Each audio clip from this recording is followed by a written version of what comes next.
Kau kena kajak tu. Assalamualaikum. Waalaikumsalam. Ni bang, siapa dah? Lah macam apa? Kau warna bogadong nak? Warna bogadong buat apa ni? Putlah promeh. Putlah promeh.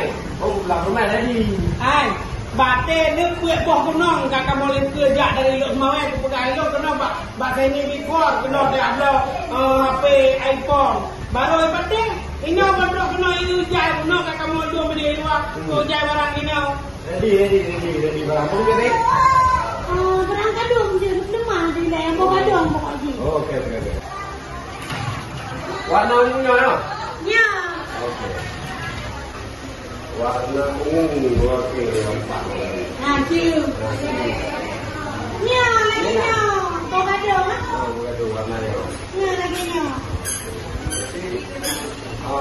Itu yang Hai bang, ya tadi orang ada lagi long, bukan long kayak cemik yang baru long. itu yang kanal baru nak bina yang bogadong ni ya. Bogadong ni lagi orang tidak. Dia wali mau enam diri.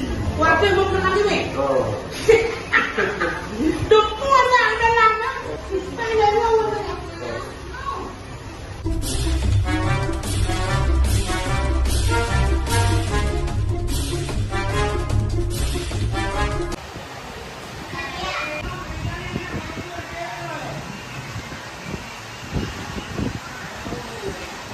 Mendung segala fungsi lagi-lagi kamera mendung cik lagi.